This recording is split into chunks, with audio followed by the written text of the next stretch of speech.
Okay, in that case, then I will kick off because I have to finish at 10 tonight because I have a stinky head cold and I don't want to be on for more than an hour. Otherwise, my voice will be bad.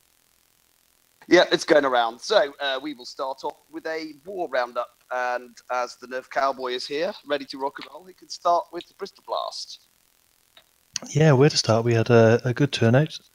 I think there was about 35 players. As you've probably seen on the AAR, we had an isolated incident where a little girl got tagged, but I think it's been blown out of proportion a little bit. I think it says point blank, but we know who the culprit is, and we're fairly certain it wasn't at point blank. It was probably about 10 to 15 feet away. Yeah, but the issue we've got is we've had a conversation about this. Is the kids generally just wear a t-shirt, so they need a bit more padding because they're just skin and bones. there's no fat on them at all, so they just get tagged and it stings. And it probably was a fairly hard whack, but it was well within the limit. So it's one of those where we need to do a bit of educating, and we could probably do a better job next time of reiterating.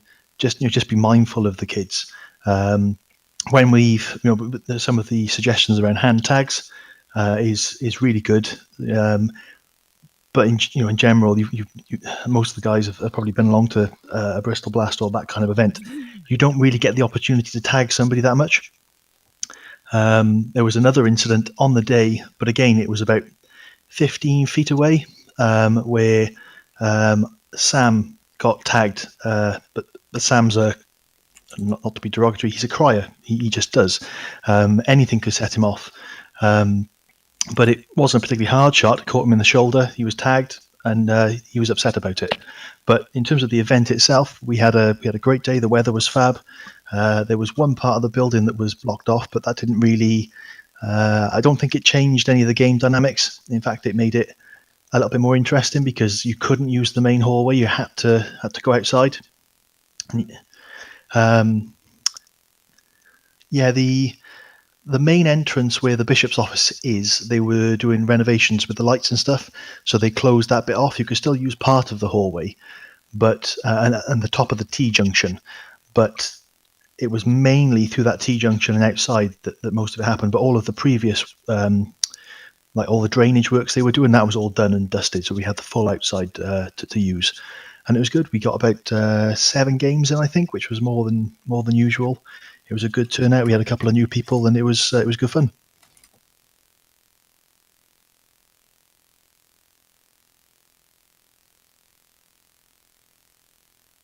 Penny modded Maverick times. I would like to say that Nerf Shack, that laser was amazing.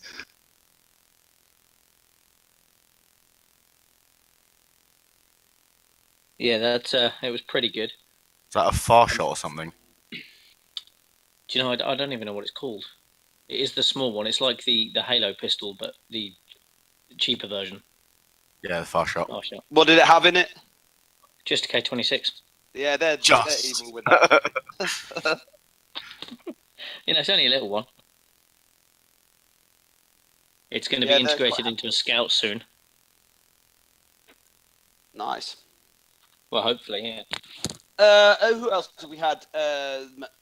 Nicholas, did you have a war last weekend? I think weekend.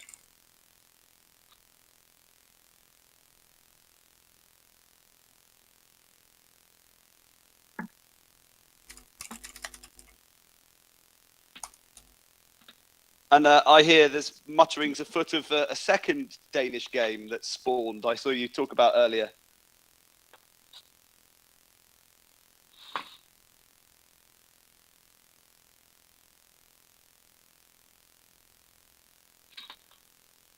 Is it just really flat in Zealand?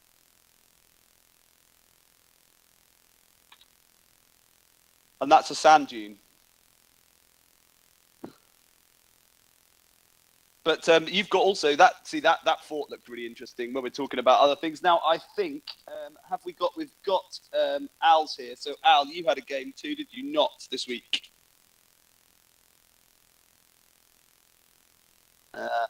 Okay. Is there anyone else who had a game this week who's not muted, who wants to get in? And unless, Nicholas, you've got more to add. Hello. Hello, how you doing? Yeah, no, we had a game on Saturday night, yeah. Through at the Glasgow venue. How many do you have? Yeah, full house again. I think we'd sold 39 tickets beforehand, but then we had some walk-ups as well, and Oh, well done. FTT and Rab turned up as well, and the kids, and so yeah, we had about 46 and finish, I think. Well, that's good. Yeah, it was a good night, really good night. First couple of games rattled through really quick. Had lockdown.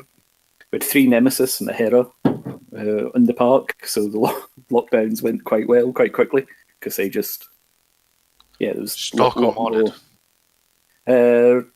My Nemi's modded, and the others were stock. So my son was running my mod Nemi on 2S, and the others are just all stock. FTT runs his on the Hasbro battery pack, so it's got it's just about the same, isn't it? It's not much different between that and 2S. It's just slightly slower, isn't it? Yeah. So yeah, but both teams, we kind of split them up. So we had 2 Nemis one team, and the Nemi and the Hero on the other team. And yeah, both teams got a win quite quickly. So the first 2 games were done within about 20 minutes flat. So we managed to rattle through about 8 games, I think, that night. So we finished off with 4 rounds of HVZ, kind of 2 of our standard ones, and then we did 2 of the kind of freeze tag HVZ, where we just had one original zombie was the only one that could turn people. So other zombies stunned people and froze them, and then they had to be high-fived back in by humans, or they got nommed by the OZ. Yeah, and the kids seem to love that, so we've managed to rattle through a couple of games of that as well.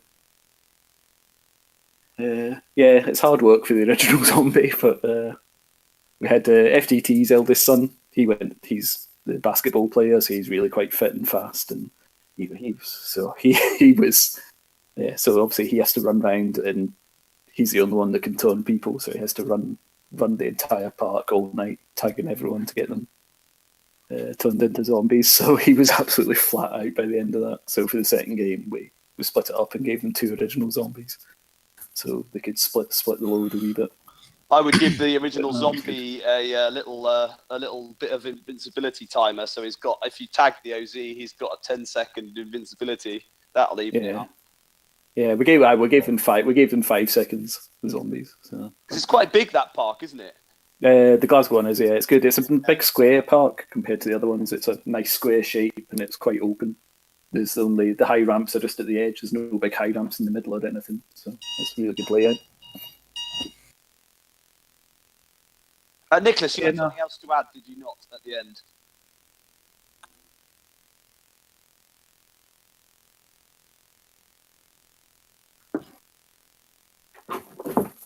Awesome.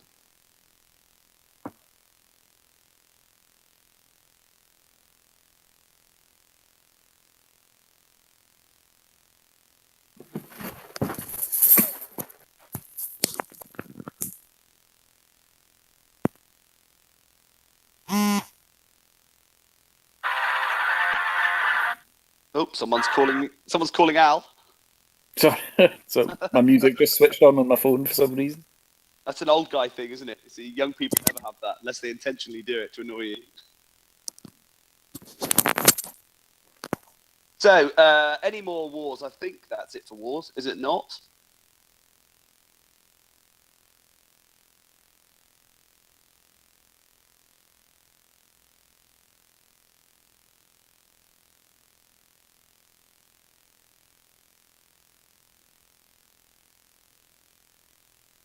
Well, in that case, we can hop into the discussion about minimum engagement ranges. And I'm kind of the opinion that you educate kids to not stand in the open 10 feet from people who are shooting at them by welting them until they get the idea. And if they can't take the hits, then I say to parents at the beginning of the game, look, you know, there is a degree of pain involved in this. It will sting sometimes. And yeah, it's like with any sport.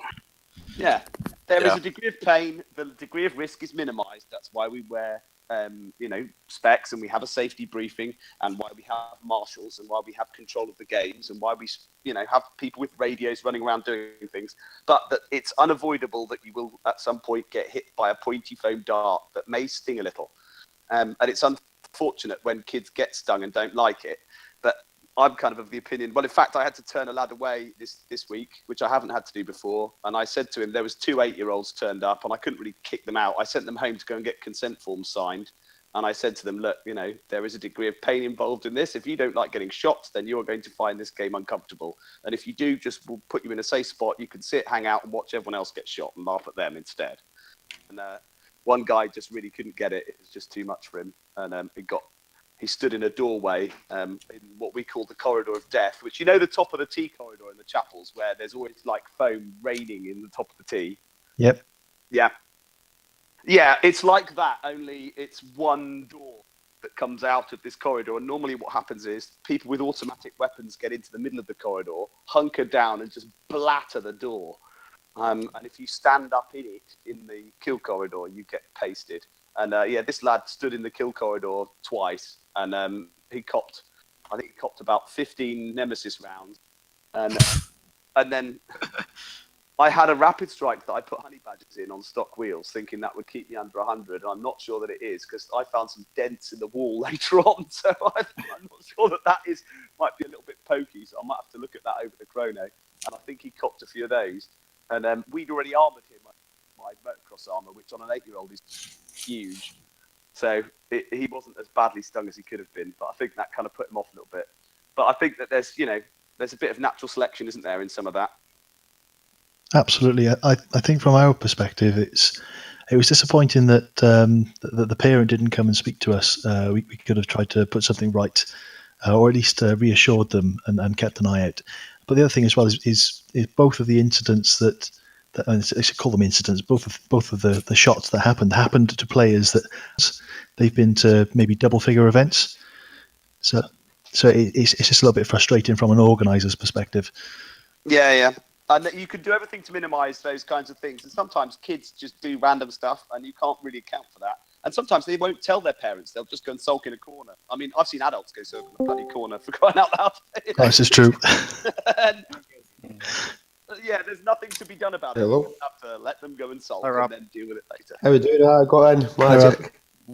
Well done, Rab! Yeah. Yay! We had a wee boy, because we introduced the rival blasters, the class at my venue last month, and we'd kind of said to the kids, right, we're going to have some rival rounds in the pool going forward, so if you've got rival blasters, they're welcome. That said, ideally, they're targeted at over 14s, bear that in mind. They're not for the younger kids, whatever. So we had one little kid, he was about 9 or 10. I think he's possibly on the spectrum. He's a nightmare sometimes. Whenever he gets tagged, he just refuses to go out, and he'll just argue the toss with you. I never got hit all the time. And he got tagged out by the Nemi, and he went up to Mel and was saying, "That's not fair. He's got a rival blaster." Is it? All right, he got I think he'd copped a rival round in the face at one point. So he That went might up have to been Mel's. me, Al. Oh, no. And he went up to Mel and said, "That's not fair. If they have to be over 14 to use it, they shouldn't be allowed to shoot at under 14s with them." Yes. I love children's logic, though. It kind of makes weird sense when you think about it. I mean, I've said that we're starting to get more rival, and I've said to people, look, we've got a cap that's designed to minimise the amount of kinetic energy that people are exposed to. We're considerably lower than virtually all the other tagging sports, but we're in a very small. Our venue is probably the size of kind of 2 average family homes tops, and the room sizes are all under 40 feet by 20 feet, so they're not really that big. And the corridors are quite narrow because it's literally the cellars of Georgian House, so it's quite tight space, and that can obviously mean that you're at quite close ranges. So it's sort of unavoidable, isn't it? A lot of stuff, and I think there's got to be 2 approaches, hasn't there? There's the regulatory side of it, which we've got nailed now. I think everybody is pretty much at a level where I would say that we're as safe as we can make it with the present system. And then the rest of it is down to player education. And actually, you have to accept some natural wastage. It's not for everybody. And you can try and make it as inclusive and as nice as you can, but sometimes people just can't hack it. And if they don't like it, they're never going to like it. So you sort of have to accept those losses, I think, sometimes in pursuit of keeping the game exciting for those people that really enjoy it.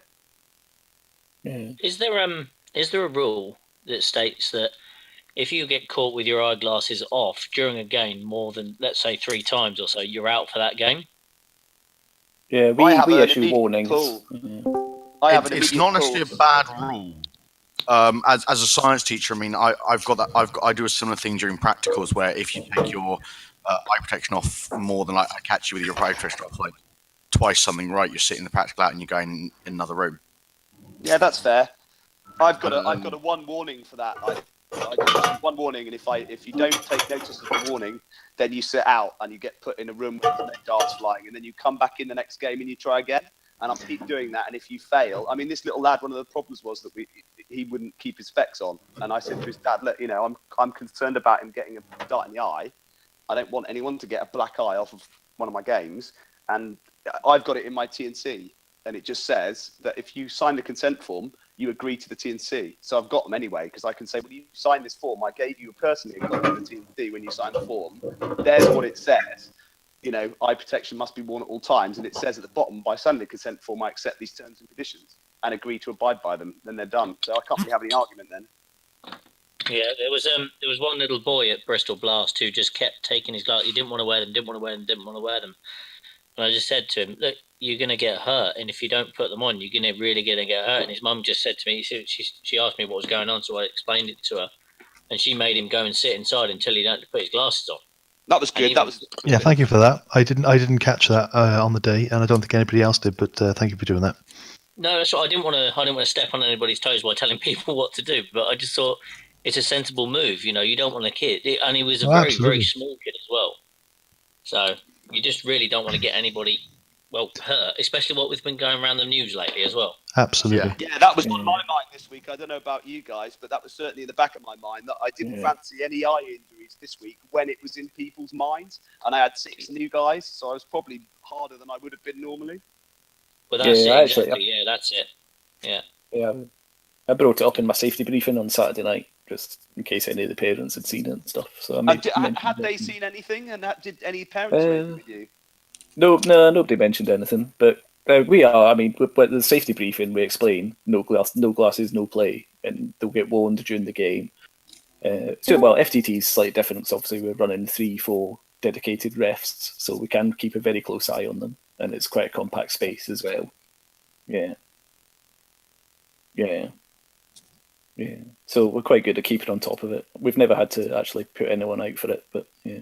Yeah, I ran 2 this week. I had 1 in each space because I had the 2 main rooms, and then we covered the corridor between us because I had a lot of new guys. I can get away with 1 when it's just a dozen of my regulars they've all been doing it for 4 years. I can pretty much, they regulate themselves, and I can play a bit more then. But I think I got 2 mags out of my blaster the whole game.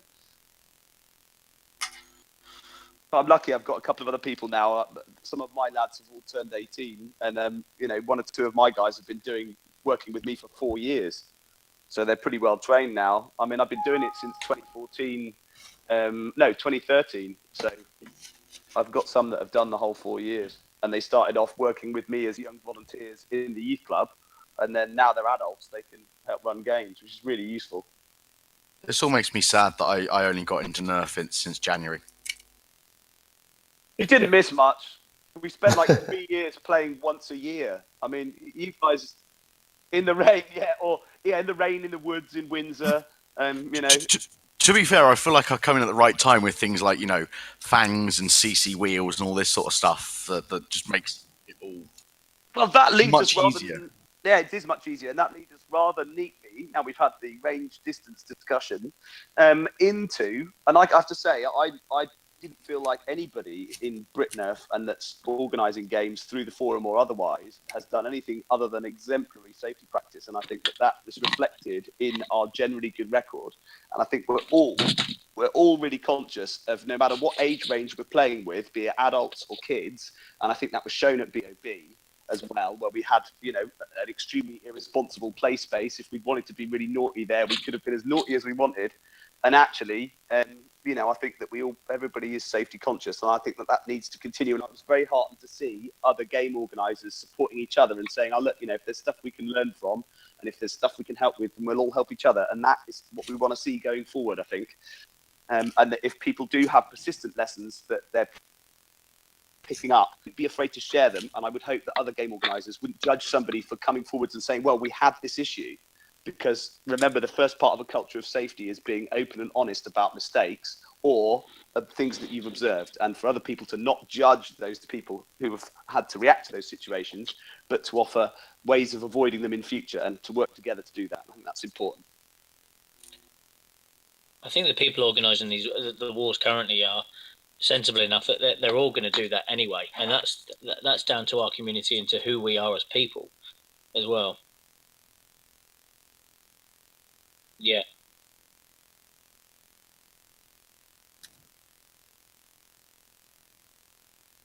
Yeah. Yeah, I mean, There's can. nobody who has any animosity with anybody, so it's just a good community we've got. And I think that people like Dusty, who travel around, and people like Al, who've been to lots of different games. I mean, Al, would you say that you can drop into any BritNerf game and the base level of safety is the same? And the base yeah, definitely. Yeah. I mean, you've probably been to most of the games now in the country. There's no glaring differences between them. We're all playing in a similar way. And, I mean, that leads us quite neatly into Ultra Stock, which has been... I know Mike's not a big fan. But Care to explain what Ultra Stock is? Right. Ultra Stock is essentially where it's where we're heading with all the pre-manufactured blasters, the Alpha kit, and the higher crush wheels and cages. So the precision wheels and high crush cages. Basically, Mike's correct that what's been traditionally considered super stock was up to about 130. In the old days, when we didn't have good flywheels, up to about 120 was considered super stock. But now I think it's pretty clear to me that one dual and the outdoor limit of 130 classifies super stock because you can play it in a public park without breaking the law.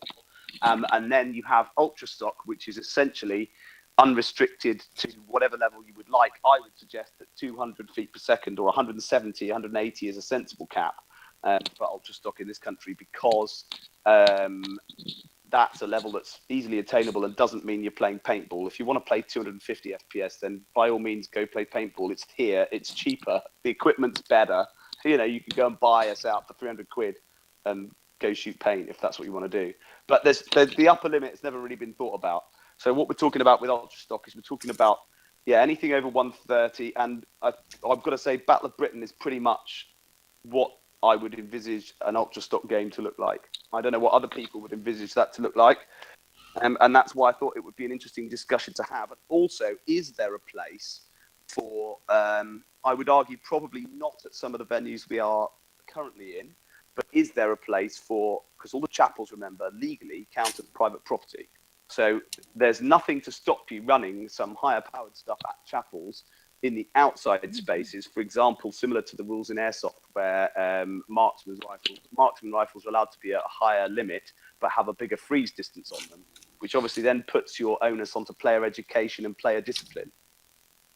So I just wanted that discussion to be open. So I'm going to open that discussion now to anybody who's got an opinion, really.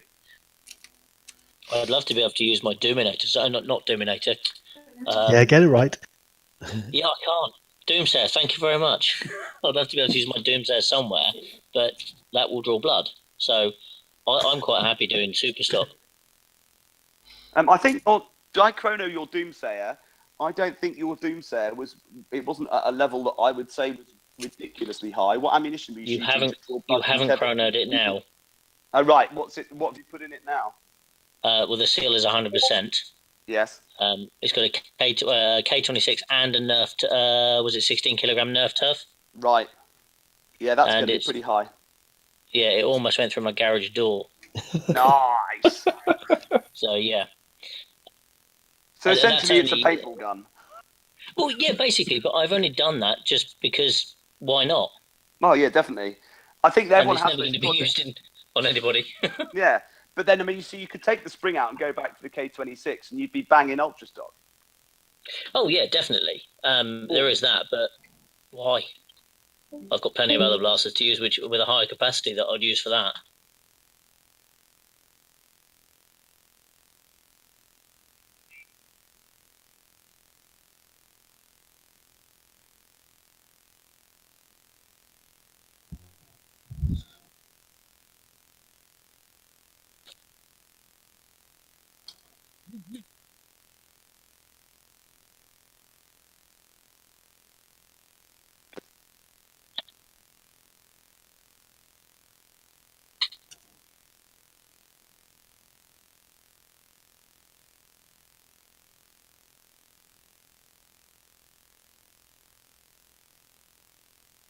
It'll. Sorry. Gordon, I've asked Newport Nerf for about unloading the mag.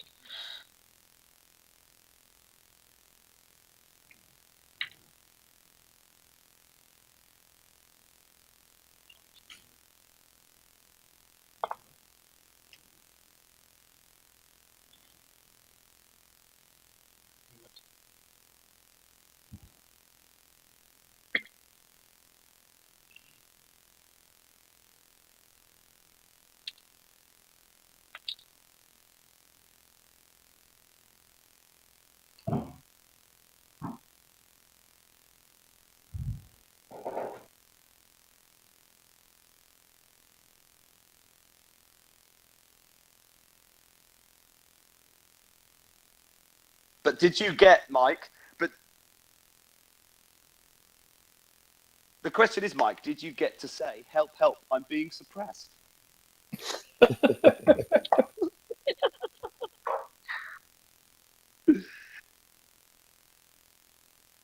Well, it's because your kit's not set up for prone, unlike mine.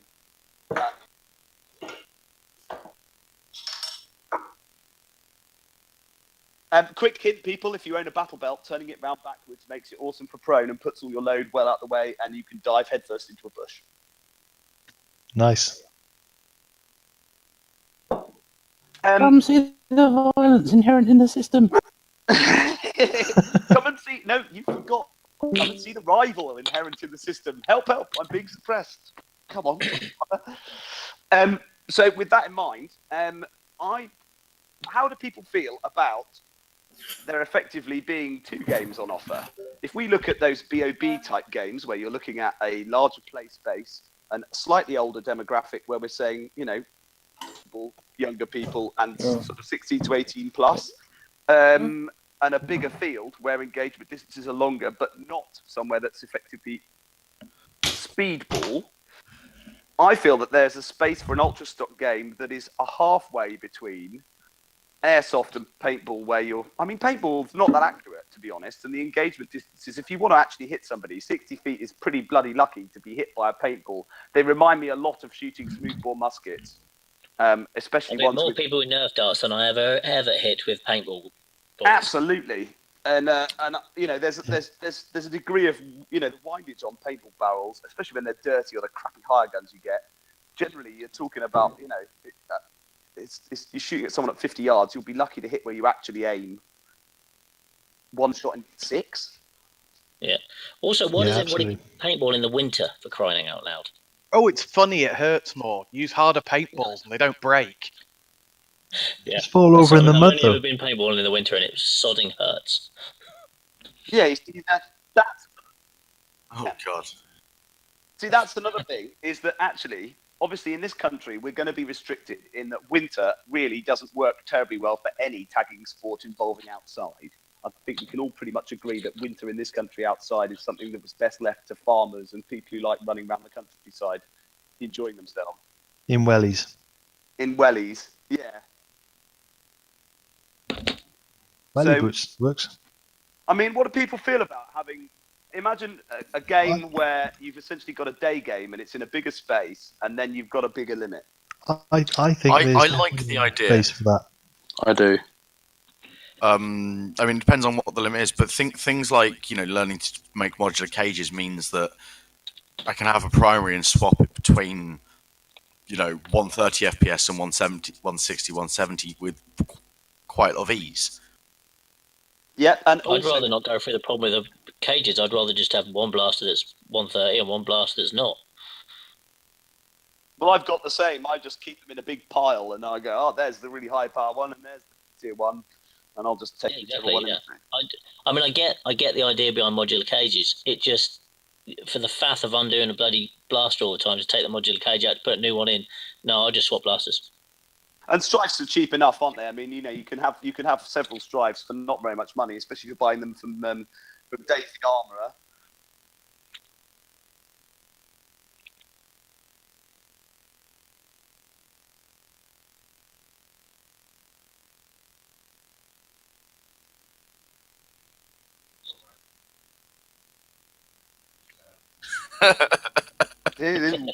That's all good. And see, for me, the two are different games, and I agree I think we're in the right place. The chapel games, I'm not, and the kind of close combat stuff. I don't think there's much need to change that, and I think that we've got a formula that works. I mean, I thought about how would you allow a marksman rifle type situation with the buildings and limits that we currently have, and I couldn't really come up with a sensible way to make it work. Because no matter you just how damage hard, the buildings, wouldn't you? Yeah, exactly. And no matter how hard. I don't fancy replacing any of the paintings in any of the buildings. No, and if you look at those holes in leaves and things, there's not an awful lot of difference between a leaf and a piece of canvas, really, structurally. I think those more pointed tips, obviously, when they hit people, are not so bad because they're soft. But I think that they would probably pierce the paintings inside if you were unlucky. I've got to work out what put the dents in the plaster in my building, because that was 20 feet from the firer, and whatever that was must have been moving some. It may have been children with a pool cue in the distant past, and I'd forgotten it was there. But it certainly looked like this kind of strikes dart heads fitted remarkably well in it. I tell you what, when you start firing darts at that wall just to gauge which blaster's doing it, can I come around and watch? Yeah. Well, it used to be my building, so I could do those kinds of things in my lunch hour, but it's not anymore. I have to tell people if I've made dents in the walls, and then I'll have to go and fill them and sand them and paint them, so it's much less fun. I used to regularly use it downstairs as a firing range. That's where I tested the Reaper the first time, and in fact, I used the sink to do my first 3 hydro dip jobs, because it was a big stainless steel square sink, and it fitted a rapid strike shell in perfectly, and it had an extractor. Nice. Yeah. So that was a really good use for that big sink. But no, because I think there's got to be room for it, but I can't see it fitting in where we are now. So I think it's interesting to see that nobody else. I mean, what about the skate parks? And there's no real way you could increase the limit in there. No, I wouldn't say so. I can see the appeal to it for certain things, but not for the games we're playing in. Even hundreds, way over. That's more than what you need. Like, that's good enough. You're never outranged, but you're never overpowering MD too much either. So yeah, I can't see. We've no need to go beyond 100 FPS, really. Yeah, and I think Rivals kind of filled that niche too. You look at that stuff, for those kind of games, Rival provides you with that much more stable, projectile up to 40 feet than darts, because it's less inconsistent. If you're buying the same brand, I think it was interesting to see Mr. Crane's excellent analysis. That was ideal. See, and it has made me worried about the 300 light blue, light 8 ones I've got, but they're going in Nemi, which can basically take anything. I was running.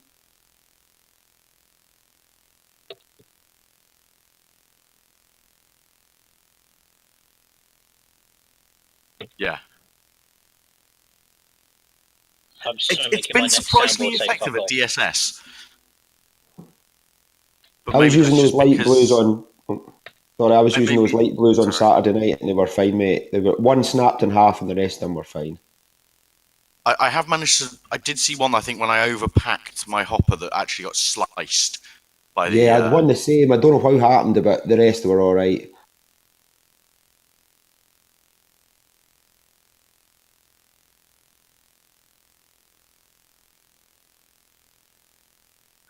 I'm just a little worried about the longevity of them. They don't seem to hold up after a while.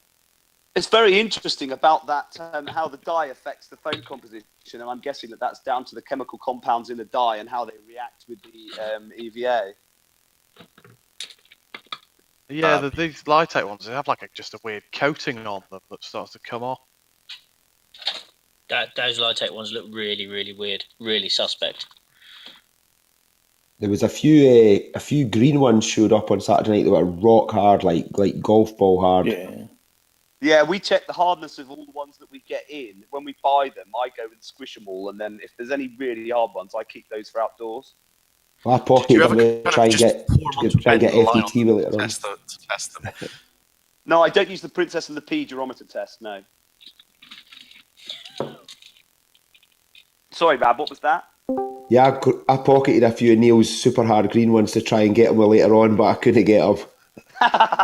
Yeah, it's a good idea to hold them for shooting at other marshals, definitely. But we had interesting ones. Yeah, we had one of the adults that was playing. He's kind of regular player. He turns up. He just usually rocks a strong arm, runs about and has a good laugh. And he was kind of overheard him talking to somebody at the end of the night, saying, "Oh, it's a bit different now. Like with the rival blasters, they can just nail you from the other end of the park." Not quite. Yeah. And Neil, yours has been running. You're running the pack as well, aren't you? You're running the rival pack. I am. One of my guys has got that pack. I've been quite impressed with it, although it's comically large and ridiculously expensive. The basic idea is sound.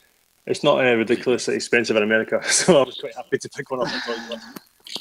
How much is it here? $27.95. Which is what it cost me in dollars. Yeah. I mean, you think about what you would spend on batteries, even when rechargeables are so expensive. But yes, it's the weight factor. It's very light. It's, for just shy of 30 quid, it's not bad for what it is. I mean, if you've gone lipo, it's not comparable. But if you're sticking to that, it's fine. Yeah, but remember, you can get an 8.4 volt airsoft pack and a charger for 15 quid, and then the mini Tamiya connector you need is like 99p with the wires already on it. Right. So the rival battery comes with its own charger, though, doesn't it? Yeah, it does. Yeah, it's so pretty foolproof. A good drop-in option, like. For me, yeah. And people don't want to solder. The other reason why some people like it is it still technically keeps it as a stock blaster. Yeah. For me, that's a good point. For me, as you know, I don't mod, so it's the convenience factor. I mean, I saw someone's review saying that it almost got you to 2S. I was thinking, do you know what? For the money, it saves me doing anything to it. It's super easy. So, yeah, there is a market out there for people who, like me, who just don't have time to mod or learn to mod. It's a quick fix, and I think it's great. Rab, we had a chat about the Nemi on stock batteries, and you said you were totally unimpressed. Nemi on stock is I remember the first time I used mine on stock, I just went, right, this needs a rewire because the drop off on full auto is just so horrific. That's exactly what Rab said. Snapshots were fine, but full auto was just useless.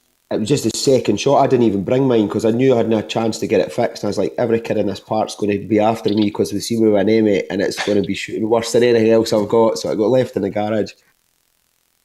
You see, that's bizarre because I don't understand that. That's a premium blaster. Why would you not ship that with the battery pack included and just do a premium pack for $99.95 with it bundled in? Because people will pay more money.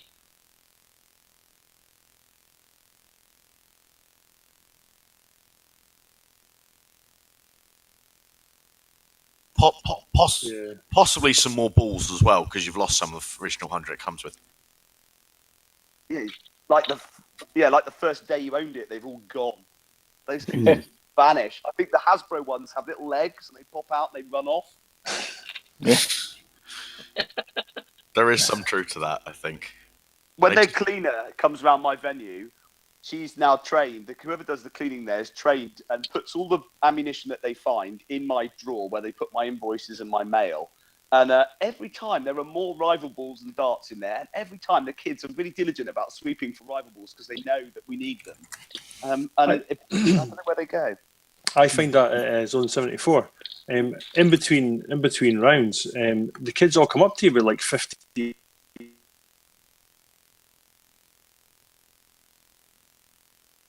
rival rounds. Oh, it's cool. They like picking up rival rounds rather than darts. I found that when we were in Liverpool. You just keep coming and pouring them in your pockets, and you're like, Yeah, cheers, that's right. guys. I've got my dump pouch, and it was like half full every time I looked down because the kids just come, I've got some more for you. I'm like, thanks. I've got a few like the multicolour ones, and like little kids love picking up all different colours. Going, I've got a rainbow here. Have a rainbow. Yeah, Billy does that. It's quite funny. The skate park's great for the rival rounds. They just gather. They just roll down the ramps and gather in pools at the bottom. Someone pointed out last time. Yeah, it's easy to get them. Yeah. That's interesting. I'd not considered that because none of us have got anything similar to that. We've just got lots of places where they congregate, like under chairs, sofas. The skate park's amazing. They just slide down to the flat ground and just congregate there. It's so easy to get. Yeah. And they seem fairly robust too. Even I'd love to play in a skate park or something. I'm working on a skate park in the south somewhere. I'm working on that as well. There's an outdoor but covered one in London somewhere. Yeah, that looks nice. And rent. There's an amazing. I mean, I've looked at most of these. Obviously, I've been trying to find where I can go, but there's a cracking one in London, I think, and it's sponsored by Superdry. The ramps are like grey, muted, and it just looks amazing. I'll try and find it while we're on this. And they've got a drone flyover of it, and it just looks amazing. They put so much time into it. It just looks really nice. I'm going to try and find it. I think, Neil, what you'll find with some of those is when you've got all that footage from the bunker and you've got all that stuff from the terminal, you're going to have a lot more clout with that because you can just go, well, look, if you want your venue to look this good and pick up alternative audiences and other stuff and kind of, you're getting a massive free promo to a bunch of people who may well come back and skate and scoot here. I think you've got a bit, and you can say, well, look at the venues that I've already run in. That always helps, doesn't it? It's the momentum thing, isn't it? That's why. I don't want to turn this into an FTT discussion, but that's why the skate parks are happy. I think I've so far been happy to come on because I can show them how it works. The more you show people, the more they like it, and that's why you're absolutely right. The bunker video is good for pretty much showing to other bunkers and pretty much anybody, but the terminal infection video is going to sell this to other shopping malls around the UK, I think. So that's why I've got to crack it. It's got to be good.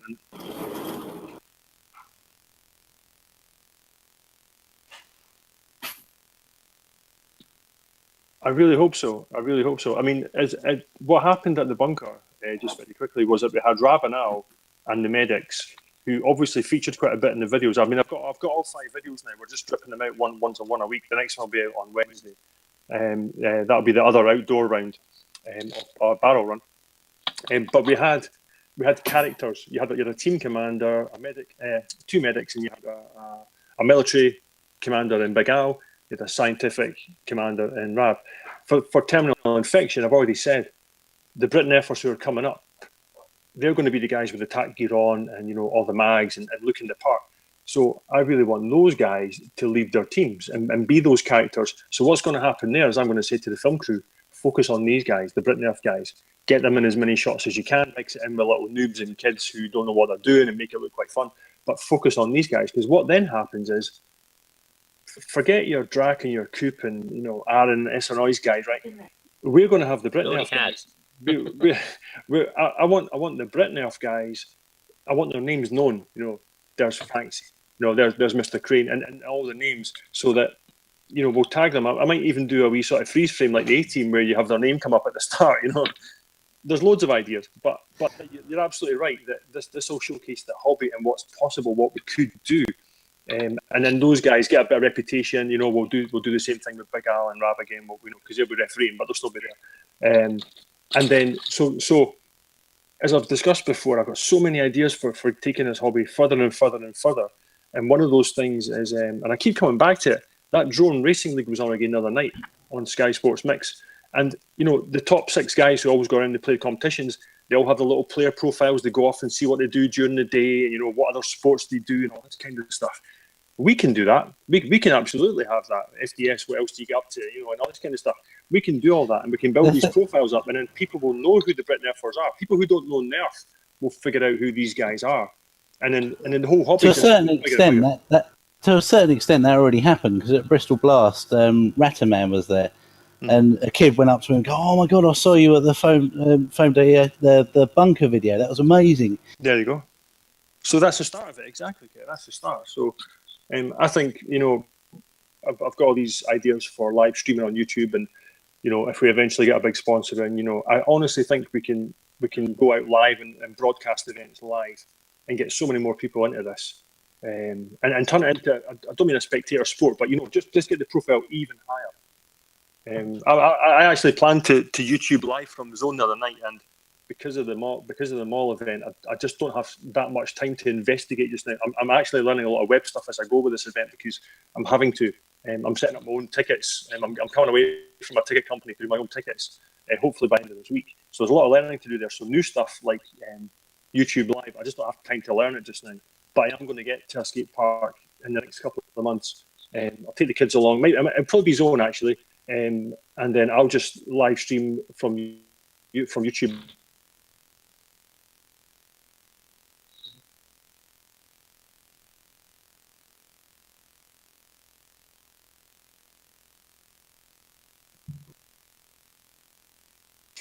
I'd